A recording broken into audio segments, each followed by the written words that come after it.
Welcome to the Trinitecast. This is episode numero 146, number 146. And we're recording on the 25th of January and we've been paid. Have you been paid? Nope. Akim there. First co-host, my name is Andre Charles. Akim there. Akim hasn't been paid because his employer said January you're supposed to feel it. That is what they say. Yeah, that's something. That's good. Yeah, and I think we get paid like the 22nd or 21st, somewhere around there. Last week Wednesday. Yeah, and I kind of knew that was going to happen. But just like for Christmas, that money just sit down there until that it's not going to start to get used until tomorrow or whatever day because. That's not as bills. Bills are going to start paying this week. Well, bills that's automatically. When I say going to start being used, that means the automatic payments going to start now. So all my automatic payments is pull off on the 28th. And from the 28th to I don't know, maybe the 3rd, it's just be every day something that's got automatically. And by the time we hit the 3rd, I'll know. Yeah, basically, I'll know how much money I'd have there all the time. But I wouldn't start to think about personal purchases or anything like that until the 3rd hit. And you kind of see... how much remaining. Yeah, well, yeah. Okay, it's not like I don't know how much remaining. I know basically how much money is going to be remaining. But the decisions I had to make, it's better to just do it when you know everything done. Just for peace of mind, yeah. But that's the January curse. But that's only because I tell you, by that time I get burned, then it'll never happen again. Never, ever, ever. So you're listening to the Trinitecast, and we're here to talk about technology, and we do that if you're new to the podcast because you started to follow us recently. And you're like, hey, they talk about technology. Yes, we do. Michaela is the 3rd host, but she's not here right now. Most likely coming home from our party. But she will join. She'll join at the point in time. And you will get our live reaction to Michaela joining, asking her what she was doing on a Sunday evening on the 25th of January, 2026. And whatever that conversation leads to, we will find out. But as usual, let's start off with how was your week, Techie? I'll let you go first, Akim, because the pre-show comments make me like, yeah, he should go first, cause I ain't have to say I roll back the years or what. But yeah, I'll pull out all night from 12 in the night to 6 in the morning. Trying to fix that bug. To fix that bug, right? This is an all-nighter. You behind a computer screen with ChatGPT or Gemini, whoever it is next year. You're asking questions, trying to fix things, and you just implementing solutions. Fail, succeed, right? Yeah, you just get lost any time, and then you're starting to feel sleepy. All 4 or 5 o'clock, you're starting to feel sleepy.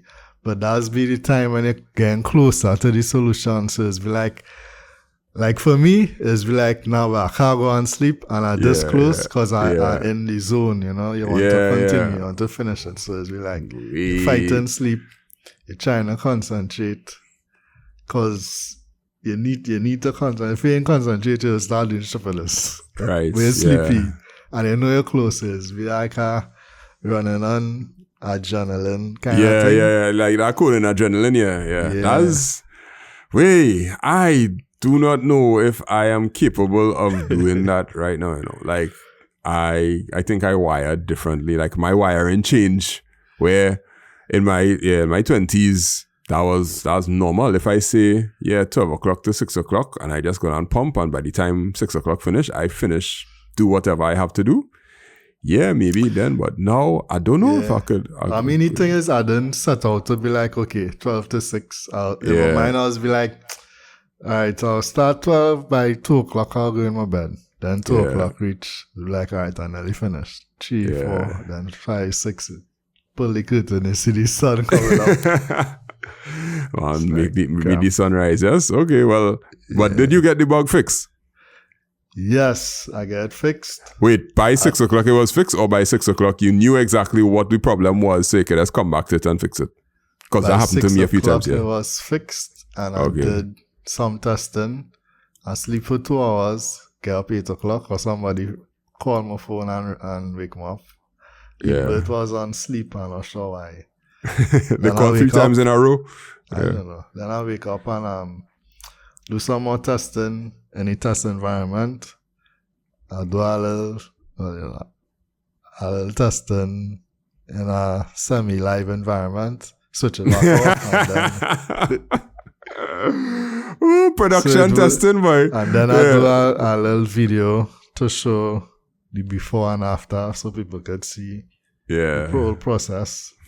And I send it off. So I ain't gonna lie to you. I too lazy to test in a sandbox most times. Most times I really lazy. I not setting up no sandbox. I test in production because undo always there now. Like the ability to roll back always there. And I get burned real plenty times doing that. But I also succeeded a lot of times, and that's why that bad habit kind of there. Where but it wasn't really like production, like a QA before you go production, but it's like a close replica production. So yeah. That's how I say it. Yeah, I get you. What for me, boy? What did I do? I can't remember. No, this week was so much other things besides technology. Yeah, so much. I had to deal with a lot of people and personal things this week, and conversations and phone calls and all that kind of thing. And I realized that WhatsApp don't have call waiting when somebody else call you on WhatsApp, but when somebody call you, normally WhatsApp have call waiting, which just strange. So like WhatsApp, when you're on a WhatsApp call and you get a WhatsApp call, at least on Android, the conversation is totally cut off. But if you're on a WhatsApp call and then you get a normal cellular call, the WhatsApp does go on hold. And I was like, that's kind of crazy there. You know what's happened to me? I had 2 SIMs on my phone. Dual SIM with the eSIM. Yeah. And like if I get a regular call on one SIM, it just kill the other line. So if somebody trying to call the other line, it's go straight to voicemail. And I think that had to do with, remember, they're supposed to do this thing where, like, if it on a call, it's supposed to still get data. LTE. Yeah. I think it has something to do Mine with does work sometimes. Actually, I'll be on a normal call and I'll try to like go and download a file or some kind of thing, and it's work sometimes, but then sometimes it do work, and I don't understand why. But I don't know if it's location based or some kind of thing like that. But for at least for B-Mobile, it ain't working as it should, but at least it does exist. Yeah, that's the only thing I can remember that's techie wise. I may have done some other things, but I can't remember. You know what's happened to me too, boy? Like, you see how I do that? I spend all that time, like, I get in the zone coding and whatever. I'll be like, all right, I need to do something else now. I get the coding vibe, you know? Yeah. So it's like, okay, I'll find something else to try and code, because I need the zone. Like, you're pumped. You're in the gym and you reach that zone and you're like, all right, let me try 200 pounds now, because why not? Yeah. Maybe I can. And like me, I just work better. Like, you know, some people will get something to do. Yeah, under pressure. Some people get something to do 2 weeks before and they'll start it now. Yeah. I just can't do that. Yeah, I think I'm a mixture of that.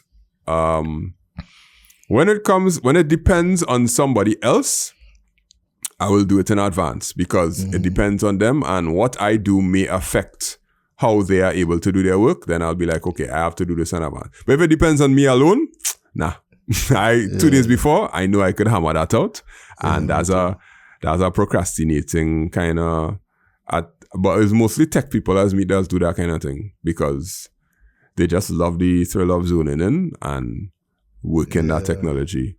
Yeah. But if if I have to get it done, let's say it's 10 days for the project, and I have to do my part in 5 days, and then the next person had to take the next leg in 5 days, I'm not going to wait till day 4 to do my part, because I might cause that person some problems. Hey, look, Michaela Noel, all you, just for your general information. So what I told you all is that we're going to ask her where she was on a Sunday evening on the 25th of January 2026 that caused her to be late. So now the world, you came in at a good time. Me and Akeem now finished talk about our techiness for the week. So tell us, Michaela Noel, what is the reason for your tardiness? So this morning, I've been out since this morning. So my friend decided she wanted to walk Bamboo Cathedral 7 o'clock this morning. So I was out since 7 this morning. And today was also soca. So while leaving the Bamboo Cathedral, we had to fight with soca traffic. So let me say we finished like our walk like 9:30. We didn't actually leave Shagaramas until like after 11. And then I decided, you know what? I'm going to lime some more. So we lime and we gallivant, went for coffee, went here, went there, went for food, went for more food. I ended up, for dinner? We did Popeyes and KFC. Now, KFC in Movie Town have the kiosk thing, right? So I order using the kiosk, swipe with my card, whatever. Half an hour passed, my order still ain't called. So I'm like, bro, the order is 2 mac and cheese. 2 mac and cheese. I'm watching the mac and cheese on the shelf. Fridge. Yeah. I'm watching it on the shelf. I'm like, bro, okay. They're like, oh, they really get in the system. And they're like, you sure the card went through? The card didn't say declined. So somebody had to find me my mac and cheese. I'm hungry. So that is what took so long. So I ended up leaving Movie Town like around a little after 7.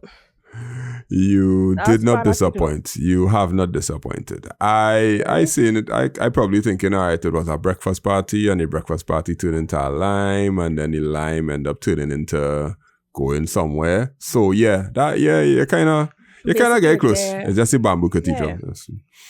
Yeah, I would have gone to soca, but no. You have to sell your left kidney and your ankle to get approved by a committee member. So I have to get approved to spend my money. I have to beg to spend my money. That what the people on them want. That what they want. All right, thank you very much. Invitation only. Yeah, basically. So you got to get approved by a committee member. Hey. Some people have the thing sitting down there since 2020 waiting to get approved. Yeah, not that why I home. Yeah, no time for you. You have power over me? No, my bed is better. Well done. All right, so the whole gang is here. Let me do updates from last week. Last week we kind of went through, what we talked about last week, boy? The Facebook markets thing. Yeah, I didn't find out any more information about that. I was going to try to talk to some police friends, but didn't. So, no updates about that. The TikTok person who was in school and kind of making the threats, not a thing came out of it. I checked up on it, and them just like, what we could do, boy? I see the Minister of National Security and Homeland Security, he was talking about it, that we take these things very seriously, but nothing happened, and I don't think anything will. And then the full self-driving. Oh, I did some checking on the Tesla full self-driving and stuff. It seems like it's only in certain states. So the pool of people that is almost like a beta test. And if you really check it out, it's not called like full self-driver is not available in all Teslas. And so they're doing this to see how much people pay for it in like probably California or something. And then from there, I think they might try to scale it. So it's kind of like what you were saying, Akeem, where they had to, where you say that, boy, or I say that? I can't remember. But something along the lines of the market share kind of small, or the piece of the pie kind of small. All right, so for today's show, we will be talking about 2 local, 1 international. The local is OpenAI's government partnership. yeah, I had a lot to think about when I was reading. When you send out any WhatsApp group, I was like, yeah, there's plenty to talk about. But I think I've got my views nailed down. How do we ban social media? How do we ban? Yeah. Because the Prime Minister said that she's thinking about banning social media for under 12. And the US TikTok is actually here. It's implemented now. Like, the people in the United States are getting the US TikTok algorithm. And there are some things that we didn't know before. Like the location. Yeah, like they're tracking the location way sharper than the Chinese one. But we'll talk about it when we get there. So let's go into our first one for today. OpenAI partnership with the government of Trinidad and Tobago. Well, you probably made it this far in the podcast. That means you probably like technology a lot and like to at least hear us talk about technology. And that also means you may know somebody or somebody who knows somebody or somebody who knows somebody who knows somebody who wants a website built or an app built or some sort of technology integrated in their business. If you want to help them out, you could send them to Make It Simple TT, send them to us. And we have business services that range from building websites to building apps to invoicing systems to ensuring that technology is used in your company, to installation of routers, buying things online. So you could check us out, 308-8799. You could check our services out. Or you could go to makeitsimplett.com and see some of the things that we've done and maybe give a recommendation to our website built or something like that. All right, there are 2 articles for this, right? One of them is the Newsday article, because good old Newsday, we love it on them until we don't have them anymore. And then the actual OpenAI website that actually has our flag there saying that we are one of the few countries that's partnering with OpenAI, which I have many thoughts on, but let's go first. All right. Did it share? Yes, it did. All right, cool. Public Administration Artificial Intelligence Minister Dominic Smith said Trinidad and Tobago is one of the 6 countries worldwide which will be partnering with the global company OpenAI to test the Education for Countries initiative.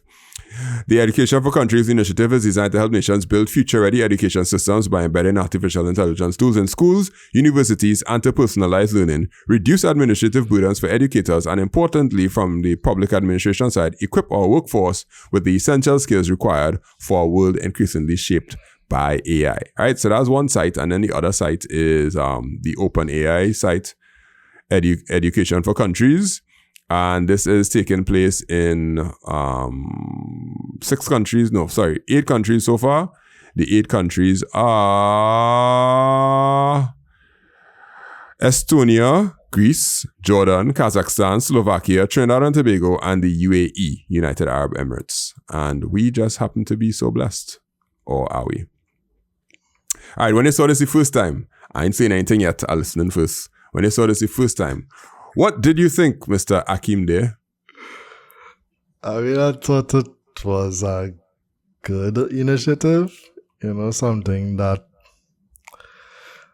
right, so it's something that would be good, but at the same time, do we have anything in place to really take full advantage of it in terms of teachers being ready to incorporate it into the curriculum and really being able to get the most out of it? Because if teachers themselves not really inclined or not really to have the training or that kind of thing, I know a couple of months ago you said it had a AI workshop. Some people was on the fence, and after everything,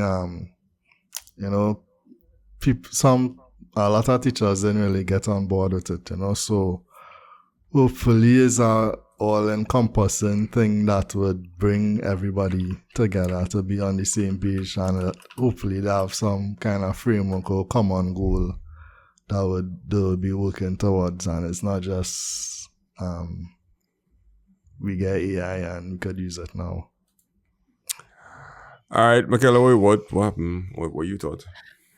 My first thought was, are we paying for this? If so, why? Second of all, what's the purpose? Why? It doesn't seem like it makes sense for Trinidad.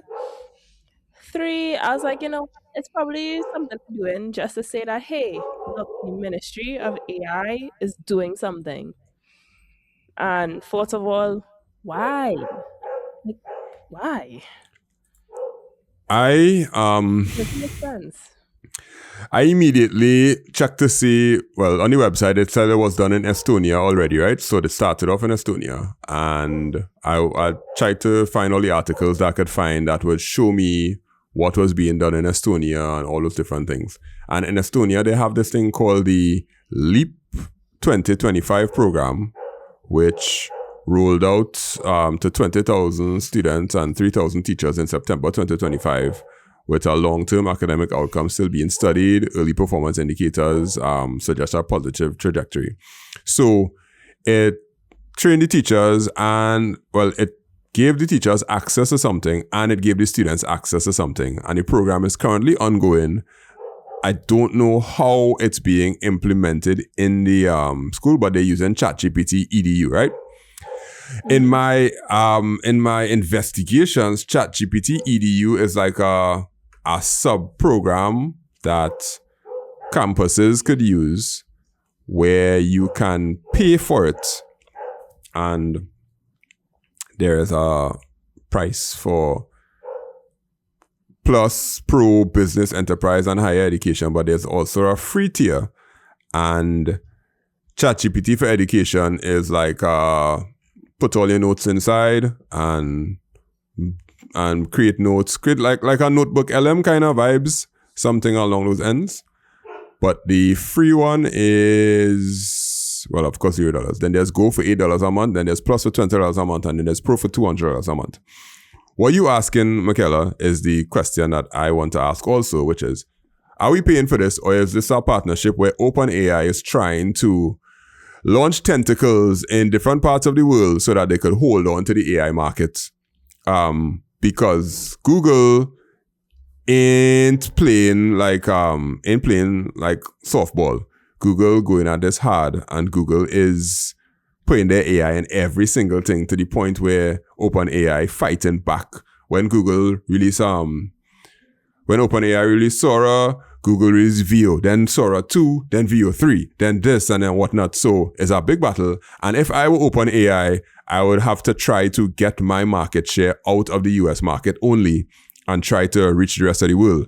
So my initial view was, okay, OpenAI is trying to get a foothold in different parts of the world so that Google won't be able to just co-opt them when Google is everywhere. So when Google launches their features, everybody getting AI overviews one time. When OpenAI launches their features, everybody only getting what Chat has because they're using the ChatGPT app.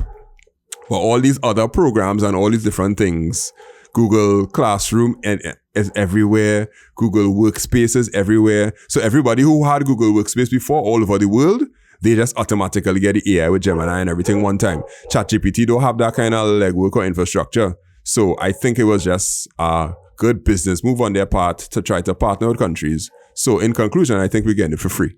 Yeah, I believe so too. Yeah. Well, Okay.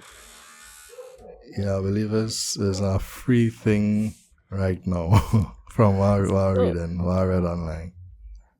So I guess the benefit, like you said, would be that they have a foothold within Trinidad, but 3/4 of the times when something is free, you, the customer, are what?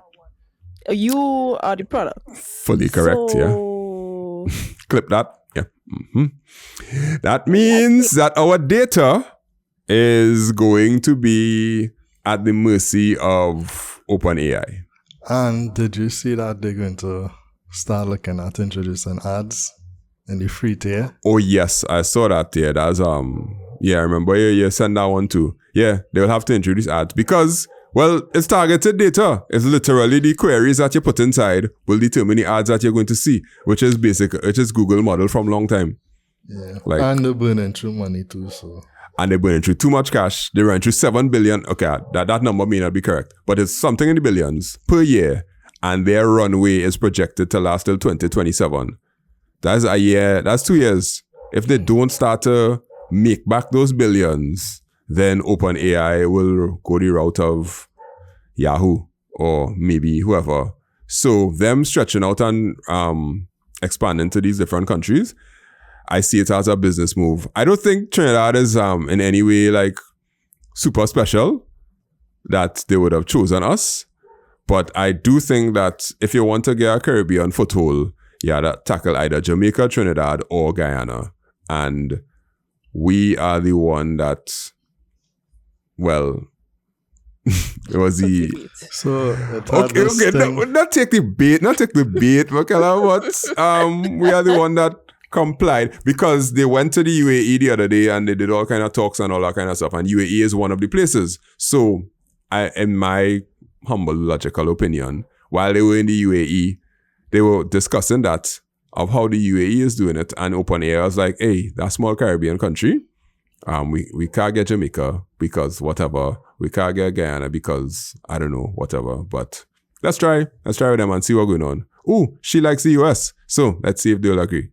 That kind of thing. I don't know. That's how I'm feeling about it. But in terms of the positivity that could come from it, I would endorse it from a technical perspective because the things that OpenAI has done in a short space of time, they really have done a lot. Really have done a lot in terms of pushing, making AI a household name, ChatGPT, all those different things. If we could get it in Trinidad and Tobago in some sort of constructive way, I see no reason why not.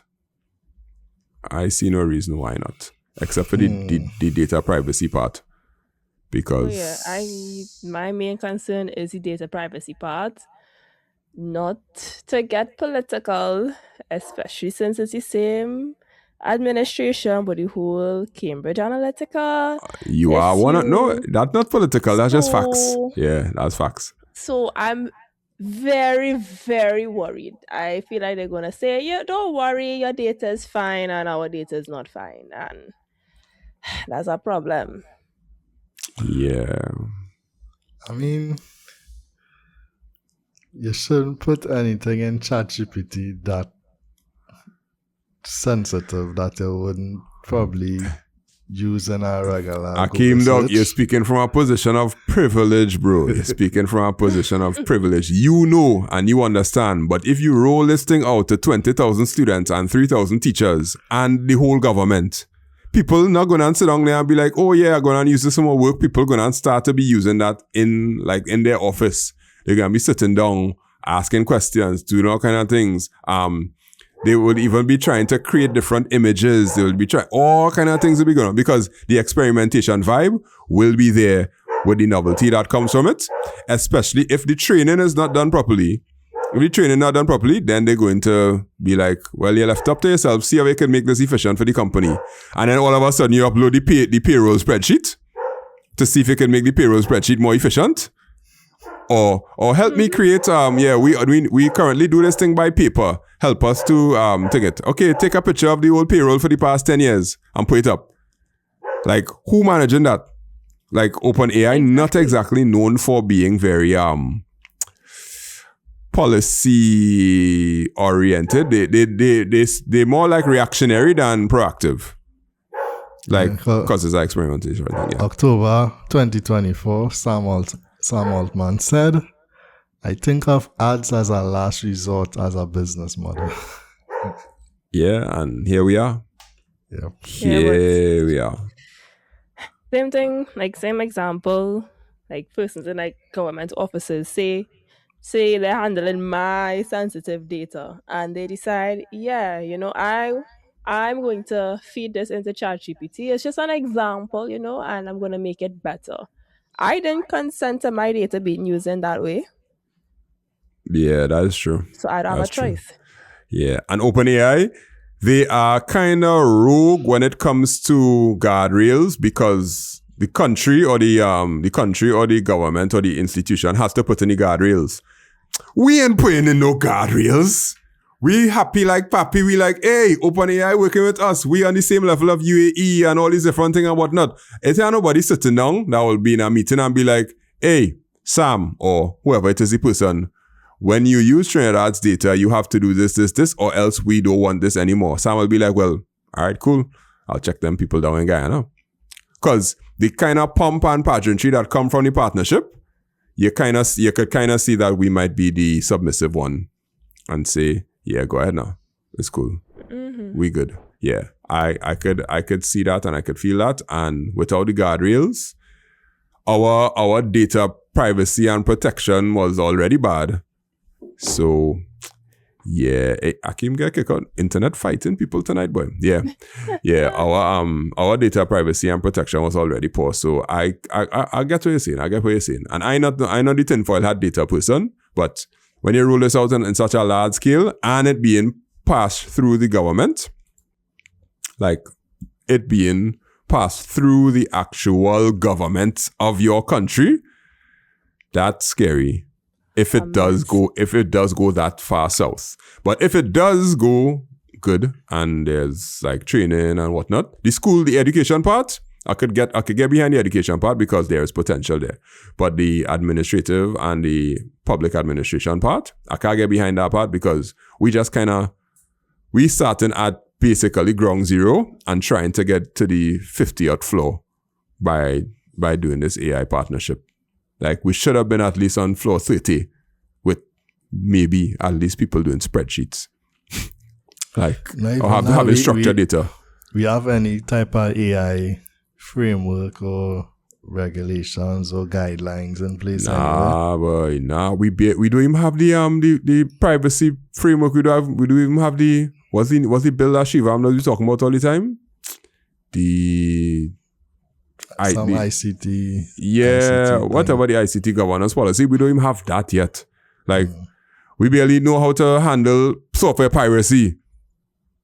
Like, actually, we don't even have anything about software piracy. That's why we get so blacklisted when it comes to certain things from bigger countries. Like, you can't access this and you can't access that, you can't access that because, well, if the country have no laws to really put anything in place for it, you don't want to risk your product going there and being abused by those people. So yeah.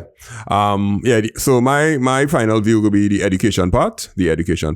I think that has a lot of potential. The public administration and ministry efficiency part, I don't see it. Being making a big thing. Plus reporting on this and the measurement of this, that I have zero confidence in. We will hear about all of this now. And then in 2027, so what the AI thing turn out into? They'd be like, well, we had ChatGPT on every computer in the government, which was there all the time. That's why I feel it will come down to. Because our consultancy going on with the UNDP to assess our readiness for AI. We talked about this last year, right? Yeah, assessing our readiness for AI. And then have a partnership one time. I don't think we finished our assessment, so we're going to implement before we finish the assessment. Yeah, that's crazy work. If the assessment say, you're not ready, it's like, we already implemented. So. Yeah. Mm-hmm. Welcome to Trinidad. All right, guys. Thank you very much for your comments and your views, positive and negative. Should social media be banned for children under 12?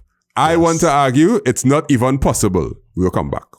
Right now you're listening to TriniTechCast, and more than likely you know that I love technology a lot. But more so, I love teaching technology. I'm a CSEC IT and CAPE Computer Science and IT teacher, and I have classes that are available. So if you know any student that's looking for quality CAPE Computer Science or CSEC IT classes, you can check us out at 308-8799 on WhatsApp or makeitsimplett.com/register. You can get classes, notes, recordings, IA, SBA help, everything that you could think of. That will get you that one in CSEC IT. So you can check us out.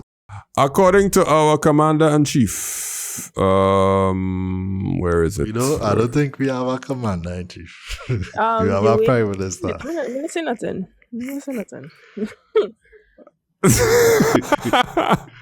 All right, guys. Sorry for opening up that rabbit hole. Let's actually talk about the article. So here's this article here. Prime Minister Kamala Prasad on Public Administration and Artificial Intelligence, AI Minister Dominic Smith, shared the concerns of Archbishop Charles Jason Gordon about the need to protect children from the dangers of social media. Prasad Bisasa said government may be willing to consider a social media ban for children under 12 years old. That's all I have to say. That's all there. It kind of stemmed from the Archbishop saying that is children on social media, they are very distracted, whatever the case is, bad stuff. Basically, bad stuff happens from children being on social media, and the Archbishop said that. So in response, they had to say something. And, well, I will take front on this one now. This is impossible. You cannot ban all children under 12 from social media because, one, how will you know that they're under 12? There is no distinctive characteristic of any child until the age of 16 in Trinidad and Tobago, which is when you could get an ID card.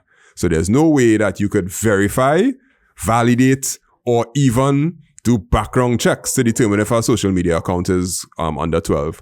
Two, no big social media company is going to consider 1.5 million people and say, yeah, we're going to do like what we did in Australia, and we're going to make a custom-made app or some kind of thing like that and put in our own code, do our own checks, do our own quality assurance, just so that Trinidad and Tobago can't have a 12-year-old on social media.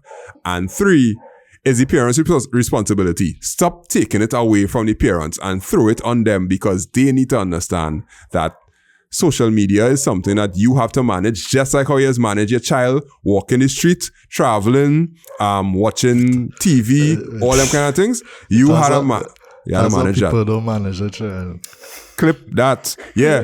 Because if you keep thinking that, if the world keeps thinking that as a government or as a whatever, you could put these bans and that will help the society, you kind of miss the point of parenting, which is the most important part of how a child actually grows up. And social media is not for the government to manage. Social media is for the parents to manage. But in order for parents to manage it, they have to be educated about the ills of it. But do they even care? That is my hot take. Go ahead, anybody. Yeah, and I mean, continue that with that last part of it. Say, it have a lot of parents that probably don't care. Either don't care or they're ignorant to what exactly is going on social media. You know, it's a lot of people that fall in those two brackets. And how you, like, a lot of parents that probably even not just social media, other areas in parenting that are not up to scratch on, like real basic stuff. So social media is just like a whole different ball game that, you know, you just add into it. Then it have parents who really on the ball in a lot of other aspects, but just not me on that. The technology side of it, yeah, the children go run rings around them. What do you think, Michaela? I think the Prime Minister's statement was just performative. because we all know that you literally cannot implement that. Yes, Australia is trying to implement it at the moment. And failing badly, as far you could check everything. Exactly, like the children have literally said, no, we're still on social media.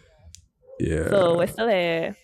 Literally. So I genuinely think that the statement was just performative, because there was, you see how short the article is? The article about like 3 lines. It was just performative. If you don't have plenty to say, you just don't say it to begin with. Yeah, it's correct. Here's my example. It is incumbent on every parent to make sure that your child does not jump in your vehicle and drive off before they have their license, right? No. I have a story to tell all about after. Right. Most parents, if you go and ask them if their child mad enough to go and take their vehicle and drive off, they will say no, because I put certain things in place and it is known and it is understood and all them kind of things. That's one example where I could show that, okay, a parent knows a child driving a car is dangerous and they could get an accident, they could cause accidents, they could do all them kind of things. And if you go and ask the average parent if that child on being social media will equate to them thieving your car and driving it, they will say no. But I would say yes. I would fully say yes, because the dangers and the ills of social media for young children, especially in their age of figuring out who they want to be and all them kind of things, it basically gonna screw with their brain to basically put them in the position of every child Disney star. When you put those, no child Disney star ever made it out. Okay, some of them made it out okay, right? Okay, but there are all of them, when you put them in that stage where from young, they are stars on shows, when they grow up, they just be like, bro, I don't even know who I am. Cue Miley Cyrus and basically all the others who have said their stories and all the different things that go on. What social media doing is it giving these children a stage when you're not supposed to have a stage in life, boy.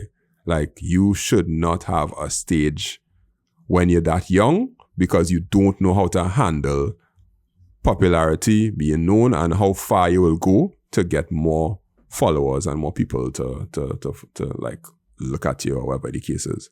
Yeah, so, and apart from that, we have a sinister side to it, in terms of people preying on younger children. Yes, for sure. Preying on younger children who are showing signs of emotional insecurity. And you be like, oh, I see your posts. Your posts literally show that you want somebody to love you. Let me come and love you. And that's the, I see it like that, boy. I see it like, you ain't gonna give a child to drive a car. You can't give that child social media. You could go with the child and show them how to drive and go in some car park and say, all right, sit down on my lap, and you could hold the wheel and all that kind of thing. But you ain't gonna just put them on the road, because you have to be there with them. And unless the parents get to that point, you saying you could ban social media, Michaela said, like, it's impossible, right? You just say it because you had to. But there is no way that you can, from a governmental perspective, is from a society coming upwards, is a bottom up thing that you have to do, not a top down thing. But you'll ever check the success that they're having in Australia? I've heard stories about the children saying that they're still here, and it's not. And they literally posting and saying, "Hey, I'm under 16 and I get to post. Will Instagram be able to take down this account?" And then they come back 1 week later. Hey guys, so after I posted that video of me being under 16 and posting, Instagram hasn't taken me down yet, so I'm just going to continue. That is what I'm doing in Australia. And this is a partnership with the actual companies, Instagram, Facebook, Meta, whatever it is, that they're supposed to be putting these things in place, but it's so hard to validate, it's so hard to check. And even if you geofence it or geolock it, how you're going to geolock somebody who creates their account and says that they are 16 and uploads a picture of an ID? Like, you have to have some sort of ridiculously good AI algorithm to pick up that is a fake ID, or the picture is not the same picture, and all kind of things. That's just real work, boy. That's just real work. And it should just be the parents. And this is from a teacher who sees children under 12 with social media accounts, and not just consuming content, but posting content also. If your 7-year-old could get a phone and post content, something wrong. Like that can't be. At 7 years old, you're supposed to be pelting a mango. Okay, not so far. That real old school. People don't pelt mango anymore. It have a hook thing that you just put it down with. But that's the extent to where it's at. I just think that, if you choose to give your child some sort of device when they're that young, manage it, and manage it well. Everything that they're using, everything that they're looking at, you just manage it. Just like the TV, you manage the shows that they watch. The thing is, the average person not doing that. And that's where I feel sad. Because by now in 2026, everybody should have a bank account. Sorry. Everybody should have everybody should have some knowledge of technology to know that you could use it responsibly and make wise decisions with it by now. and not say, nah, not me on that technology thing. Like that was for Gen X. That was for baby boomers and Gen X. They could say, nah, not me on that technology thing. But millennial parents, you cannot be saying, nah, not me on that technology thing. Die madness. And millennial parents, they would have children around their millennial parents that would say that. Yeah, you can't do that way. I don't agree with a millennial parent saying, nah, not technology. Millennial don't mean you grow up with computers, you know. It's a millennials that grow up with computers, it's a millennials that not technology. Right, inclined. But they have a cell phone now. Yeah, but some of them wouldn't know.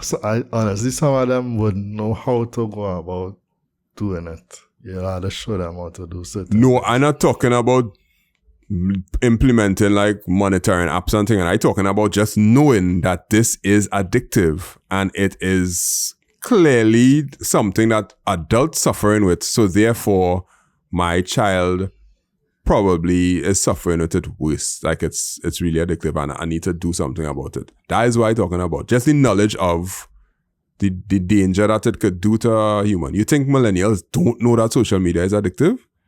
And they just kind of like in it?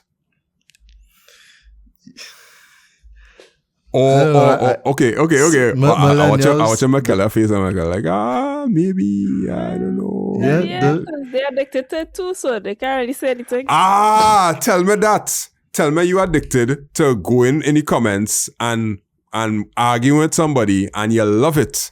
And because you're going in the comments and arguing with somebody, you're like, yeah, well, social media is not a problem. I just be on it all the time, arguing with people. So therefore, yeah, my child could do that too. When your child not going in the comments and arguing with people, your child posting up a picture to find some sort of attention from the opposite sex. That is, or their friend group. But eventually it reaches to the point of opposite sex because the sexual part of it, it's almost undeniable that they will be inculcated in that eventually. Cue OnlyFans. And yeah. Okay, well, thanks. We can't ban social media for under 12 and it's a parental thing. And anything else I missed out there? No, I don't think so. But the US TikTok algorithm, it's in effect. And we had real questions about what they would actually do. Well, we got some insights on when to do it. So when they go to the US, your algorithm is going to be managed by Oracle. Let's talk about that. So we know about Chinese TikTok. We know that the people got sent to they had to speak in front of Congress and all of those different things. And yeah, whatever else happened. But let me read the TechCrunch article that speaks about the US TikTok brand. Right. So TikTok-owned Chinese company ByteDance has been at the center of controversy for years now. On Tuesday, January 22nd, TikTok announced that the TikTok USDS joint venture LLC had officially been established, and the company with President Trump's executive order had approved the sale of TikTok's US ByteDance operations to a investor group that consists of Oracle and some other people, right? Okay. So the question is, who owns TikTok in the US? ByteDance will retain a 20% stake in the company, while non-Chinese investors will hold the remaining 80% of it. The managing investor group consists of Oracle, a private equity firm, Silver Lake, and an investment firm, MGX. These three investors will hold 15% of the US operation for 45% collectively, and they will do that thing. Oracle will serve as a trusted security partner responsible for auditing and ensuring compliance with national security terms. According to a memo, the company already provides cloud service providers for TikTok, provides services for TikTok, and manages user data, blah, blah, blah, blah. How will it change for TikTok users? It's not clear how the 200 million TikTok users will be impacted, but they might see a transition to a new platform, or they might just see the platform have a different algorithm. It's also unclear how the user's algorithmic feed will be impacted at this time. Okay, that is one article, but the BBC one, which is the one that I saw first, said some other things that we didn't really know. Will I have to download a new app? They said no. It's not going to make you download a new app. It's going to be retrained. The algorithm is going to be retrained. And the terms and conditions have changed a little bit.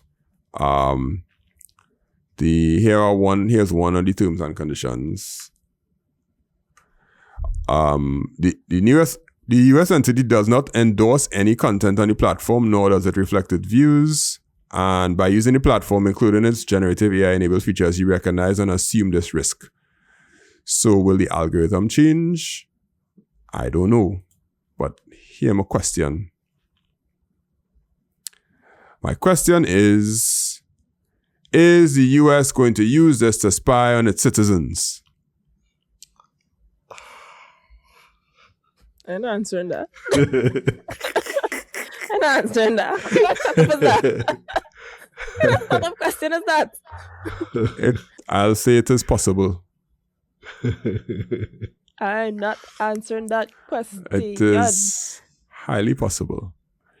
Because the same thing that they told China not to do, or they didn't want China doing, is the same concept. The terms and conditions then change. You use this app, we have your data, and we are going to track you, and we're going to know. And there's if you look at it this way, Google does do it, Meta does do it. Mm-hmm. So. Correct. And the US government has a big part to play in the people who are running this. Now, even though it's private-owned equity firms, Oracle is the company that actually handling the data. I don't want to believe that Oracle could get co-opted by the US government, but it's also possible that there could be some sort of reporting that has to take place, and it is just another tool that could be used, because it's different from Google and Facebook, because Google, Meta, and all of them, they have to go before Congress to be grilled, and they have to press them far back door. I'm gonna put it this way, right? Yeah.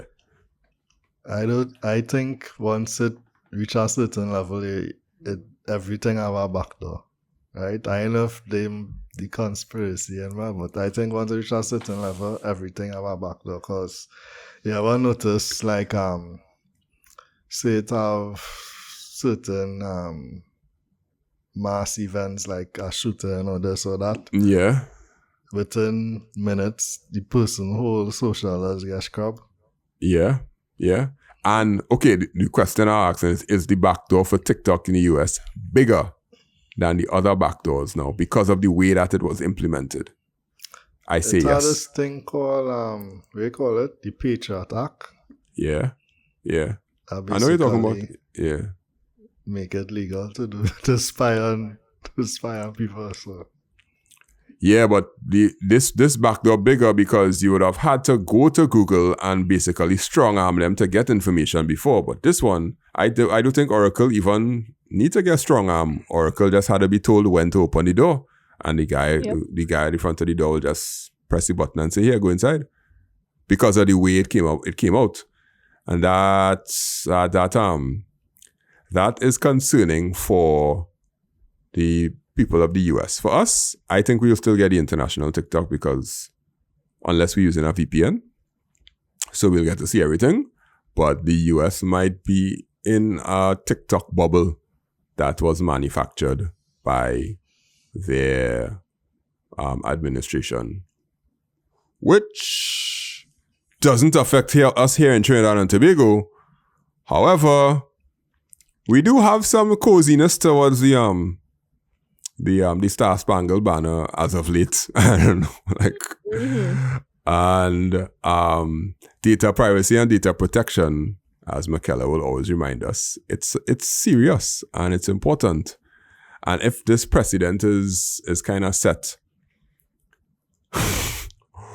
will you know about Greenland and you know about the Venezuela and the kind of powerful measures that are taken to get what the is desired by the the United States of America, when they do this kind of thing, when it comes to technology, it might end up becoming like this for other people too, who have no choice but to, because it could work. If it could work for oil, it could also work for technology. And that is my tinfoil hat in there, that in 5 years, maybe because of this, data privacy on social media may be a lot more muddier than we think or than we've seen right now. That's my long hot take. Yeah, I think it's happening already. Yeah, you That think so? happened in the past recently. Like with COVID, it happened a lot during COVID. Yeah. So, yeah, it will just be a continuation of it. So what we could Maybe do, to a different level, but not be on the internet. no, like for me right now, it's like, whatever. Okay, sorry, you living from a position of privilege because you understand how data does work and all that kind of thing, and you could manage your data. But for unsuspecting people, when data privacy falls through, all kind of things can happen. Like people will get the insurance turned down because of the queries that they have or the things that they search for, things that they look at, all kind of things. People wouldn't get jobs because of the affiliations that they have, all kind of things. Data privacy breakdowns could cause in society. And Put it this way, right? Like if you are a person of interest to whatever government, it could be Facebook, TikTok, whatever. If they want that information, they will get it. It don't need to be. Yeah, we don't need to make it easier for them to get it. But be a layer going back to original don't need thing. no subpoena or nothing. But Facebook and Google and them could hold the door back. But they now don't. TikTok is not a no. They can. Yeah, whether they do it or not, they can. But TikTok, the door open. The door is a wild west door. Actually, it's just a gaping hole. It's a cave. And they'll be able to walk in anytime because of how this deal went down. So if any one of the others grow a backbone and say that they want to fight it, they could fight it and they could at least drag on some legal proceedings for probably 6 months, maybe 8 months. I don't know. But TikTok US, it had no legal proceedings to go through because it embedded in the system. So yes, they will find out, but the ease that you could find out with and the way that this happened could set a precedent for something that's going to happen later down the line, where if you're a person of interest, well, you all you have to do is live analog because there's no way, because they would have put so much things in the law and all kind of drama away, and that's my concern. That's my concern. From the US perspective, they had to deal with what they had to deal with, but for us, we will end up catching the cold from the sneeze that they're having right now with this. Yeah. That's what I'm thinking. I just think if they want to get there, they'll get there. I would rather you get to me with at least a cut on your knee because you had to fight. When you think about spies and spy software and that type of thing, if they really want to get there, they already get there. I'm not saying no, but so that there be a barrier. You mustn't just be like, all right. Like if they really want to get it, it's not gonna have no barrier. It will happen. No, if they really want to get it, there will be a barrier because they have to use software. But the way that this thing's set up, they don't have to use any software. They just have to make a call and they have access straight to the database. That's what it seems like. That's what I was saying. So a person of interest, yes, okay, no problem. They try to get the information. They have to use Pegasus.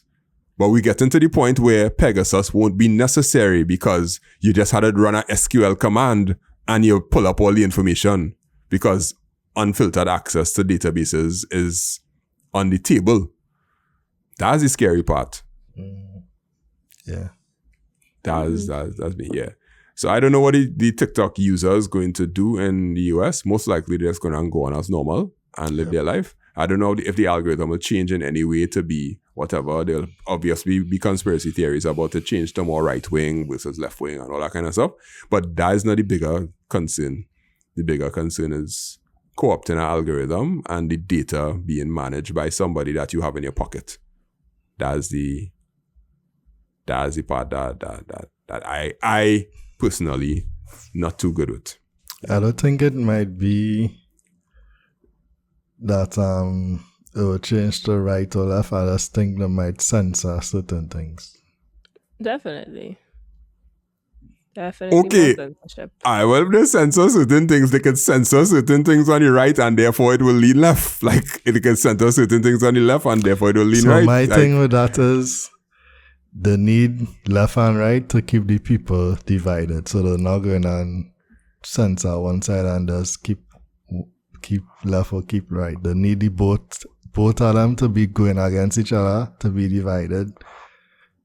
All right. Okay. Yeah, that's a political view. I understand. And I ain't gonna continue it. I ain't gonna comment on it. But yeah. Okay. From a technical view, access to that database, that can seem like it's so easy. And that's my concern. All right, the wrap up time. The OpenAI government partnership, where we landed on that, boy. I think I said education might be okay, but the public administration, yeah. What was your consensus? Huh? I can't remember. Mine was that they have a plan in terms of implementing it, and it's not just, in terms of training with the teachers, the students. But it then makes sense. You're still doing your assessments, but you're paying for something. you start to implement something without doing your assessment. Yeah. Yes. My conclusion is that we are the product. Right. Yes. Cambridge Yes. Correct. Analytica. Ooh. Deja vu. How you ban social media for children under 12? Yeah, I think all of us consensus is the same. Like, that's impossible, and the actual problem is the management of it by the parents. Yep. And in the US, TikTok. Well, yeah, my views were slightly prominent. What was all your own? Sorry. Yes, TikTok. Oh, that's yeah, to control a narrative. Yes, and the Oracle controlling the data is a little scary now that I think about it. Yeah, you could really do a simple SQL search and get information on somebody, but that's life. The app free. We know why. All right, Donna, thank you very much. Next week, don't know. No, next week is the Canto conference, so we might be out and about in actually talking to real human beings and like physically. Oh, we got to talk about that after. Yeah, so next week podcast might be a Canto special. We'll see how that goes because I have plans, but I'm not too sure about the plans yet because we had to go through the itinerary. So thank you very much, everybody, for listening. My name is Andre Charles from at Trini Techcast, at Make It Simple TT, and other places on the internet that you may see me education-wise. And co-host numero uno, day one, Akim there. Yeah, from right Trini Techcast. Because Redbit_tech. It don't respond to the collaboration request. But you know who responds to the collaboration request? Keller_Noel. Whoop whoop. Yes, you can find me on Instagram, and if you see me on the road for any parties, say hi. Yeah, always outside. Definitely not me. I thought that's it for today. See you next week. Bye-bye.